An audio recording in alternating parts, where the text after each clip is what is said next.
You're obsessed with yourself, and we're only talking about this because you're forcing everyone to live in your fantasy world. Like, men are men, women are women. There could be a confused man, there could be a confused woman, but there's no they them.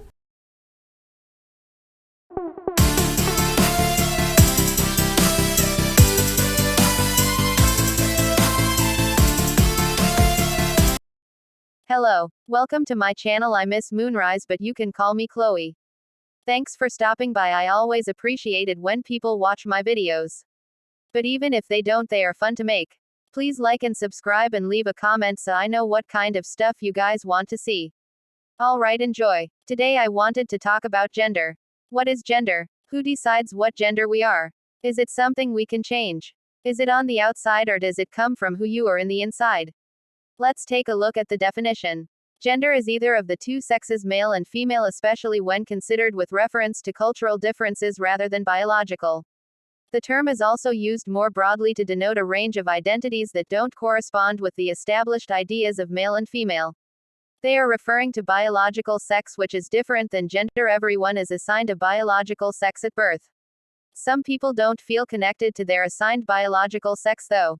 As a kid, my parents signed me up for things that would be considered traditional boy stuff like baseball and karate, and I didn't really like it. Later, as a teenager, I never identified or felt like I fit in with the boys my age, but at the same time, I desperately wanted to be a quote normal boy. As a kid, maybe 8 or 9, my mom worked night at the hospital. When she would leave, I could sort of do whatever I wanted. She was a very strict woman. One night, I went into her closet, picked out a dress, and put it on. I had no idea why I wanted to do it. Inside, I believed it was wrong, but I couldn't resist the urge. I had no idea what gender was or that trans people even existed. I remember thinking there must be something really wrong with me. No one talked about this stuff back then, and if they did, it was to make jokes or to refer to it and discuss. I remember watching Aladdin with my 2 sisters and thinking that if I had a genie, my wish would be to have been born a girl. None of that makes you a girl. You people are just mentally ill. Wow, that's an awfully strong opinion for someone who says this doesn't affect them. It's true that being trans was considered a mental illness at one point. In the Diagnostic Statistical Manual 5, it was listed as gender identity disorder until 2013, when it was then changed to gender dysphoria.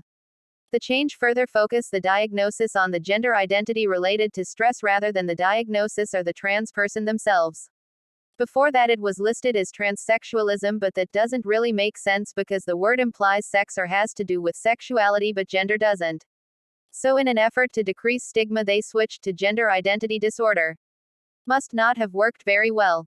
It always blew my mind that people could be so open-minded and accepting of someone being gay but then be disgusted at the thought that they don't identify with the gender they were assigned at birth.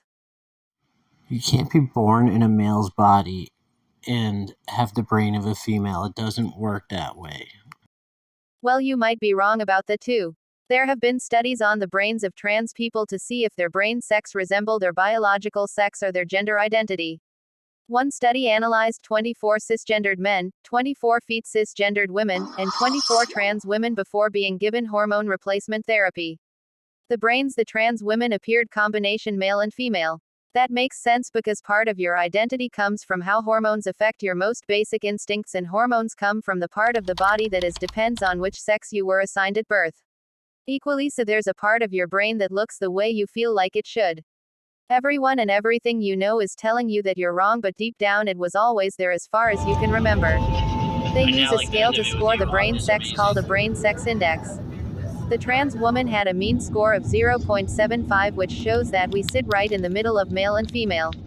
I should also tell you that additionally, gender is not a binary. Some people think your only options are man, women, or transgender, but some people don't identify with either. Some people feel like a mix of both genders, and some change depending on how they feel in the moment. So the term non-binary represents a lot of people who feel that way. The term gender fluid is also used by some people. Instead of pronouns like she or her, he or him, they might use they or them. It never hurts to ask somebody what their pronouns are. I know I don't mind when somebody asked me.